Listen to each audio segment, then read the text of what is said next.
Сәлеметсіздер ме, құрметті оқушылар? Мен Қаныш Сәтбаев атындағы орта мектептің биология пәнінің мұғалімі Рахымбаева Айнель. Бүгінгі біздің сабағымыздың тақырыбы Мендель ашқан белгілердің тұқым қуалау заңдылығы. Сабағымыздың мақсаттары: генетиканың дамуы мен қалыптасуындағы Мендель зерттеулерінің рөлін бағалау, моногибридті будандастырудың цитологиялық негіздерін дәлелдеу және есептер шығару. Балалар, генетика дегеніміз тұқым қуалаушылық пен өзгергіштікті зерттейтін ғылым саласы болып табылады. Генетика ғылымының негізін қалаушы австралиялық зерттеуші Йоган Грегор Мендель.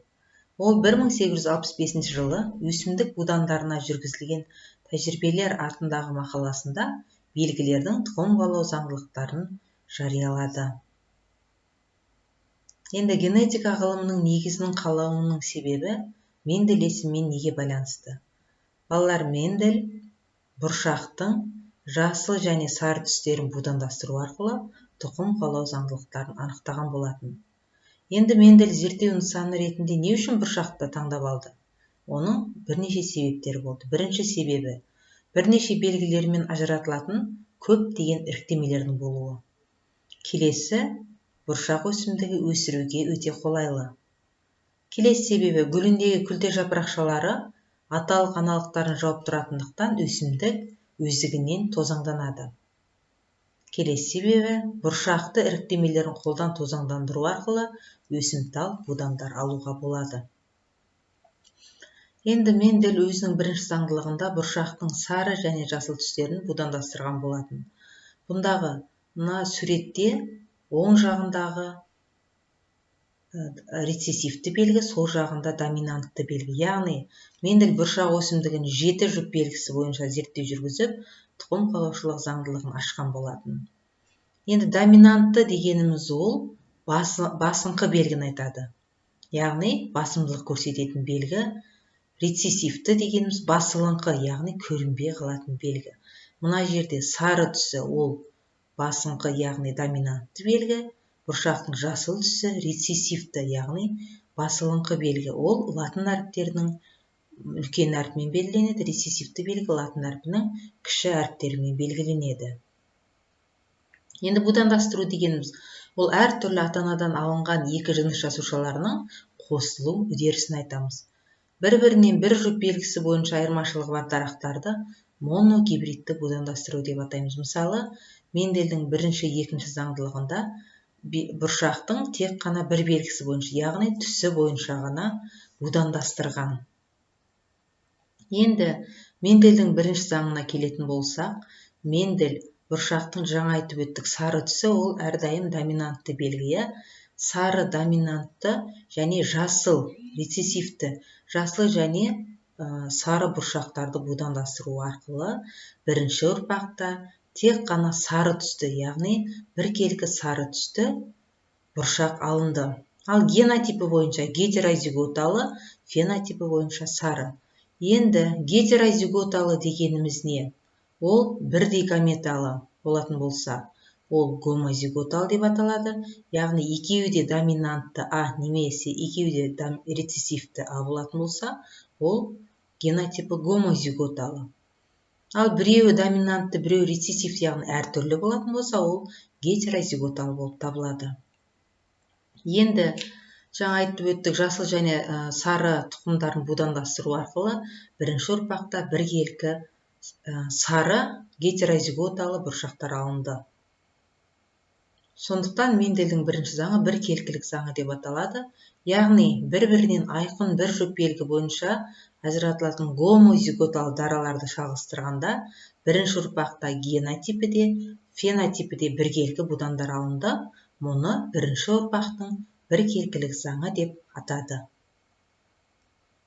Келесі Мендельдің екінші заңы немесе белгілеудің ажырау заңы деп аталады. Мендель бұнда не істеді?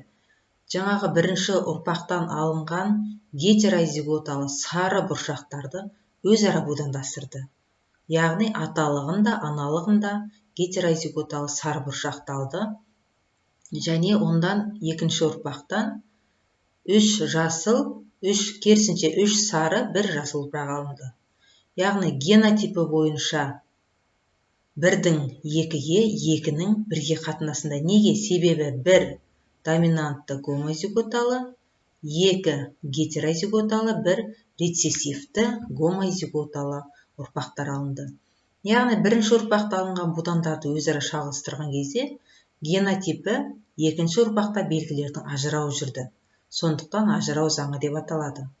Ал ажырау қатынасы бойынша фенотипі бойынша 3-дің 1-ге қатынасындай, ал генотипі бойынша жаңа айтып өттік 1-дің 2-ге, 2-нің 1-ге қатынасындай болады.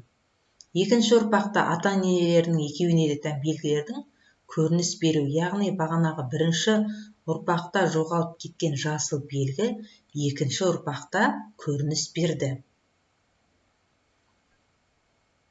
Енді балалар, түсінікті болатын болса, осы моногибридтік шағылыстыруға байланысты есептер шығарамыз. Есептер шығармас бұрын мынандай мәселелерді ескеру қажет. Бірінші, есептің шартын алдымен мұқият оқып аламыз, және тұқым қуалайтын белгілерді анықтап аламыз. Осы белгілерді бақылайтын гендердің аллельдерін белгілейміз. Одан кейін есептің шартында көрсетілген ата-ананың ұрпақтың генотипін біліп, оны генетикалық формуламен немесе хромосомалық үлгімен көрсетеміз. Келесі, будандастыру кезінде түзілген гаметаларды белгілеп аламыз да, ұрықтану нәтижесінде пайда болатын зиготалардың барлық типтерін көрсетеміз. Ол үшін алдымен біз генетикалық шартты белгілерді білуіміз керек. Мысалы, мұнда назар аударатын болсақ, аналық, аталық белгіні білеміз. Ата-ана ол латын әрпінің Ф әрпімен белгіленеді. X ол будандастыру белгісі, F дегеніміз ол алынатын ұрпақ, яғни F1, F2. Одан кейін латын әрпінің үлкен әріптерімен, бас әріптерімен жаңа айттық, доминантты белгі белгіленеді, яғни доминантты белгіні кодтайтын белгі. Келесі, латын әрпінің кіші әріптерімен рецессивті белгіні кодтайтын белгі. Келесі, егер екеуі де доминантты болатын болса, яғни доминантты белгі бойынша ол гомозиготал генотип деп аталады, ал екеуі де рецессивті болатын болса, онда рецессивті белгі бойынша гомозиготал генотип. Егер де біреуі доминантты, біреуі рецессивті, яғни әртүрлі болатын болса, онда гетерозиготал дарақтардың бір белгі бойынша генотиптері.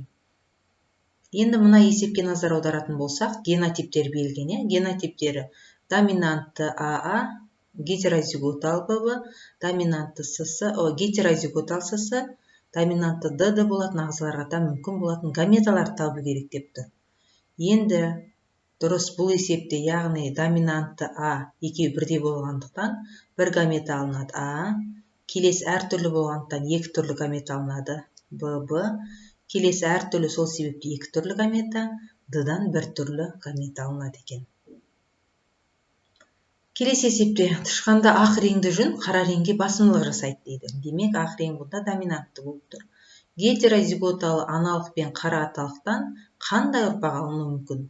Барлық дарақтардың генотипі мен фенотипін анықтау керек. Енді бірінші есептің берілуіне назар аударамыз, яғни ақ жүн бізде доминантты, қара жүн рецессивті, басылыңқы белгі. Бұндағы ұрпақты табу керек, ата-ананың ұрпақтың фенотип, генотипін анықтауымыз керек. Дұрыс, енді шешуінде гаметаларға жаңа айттық, ажыратып аламыз.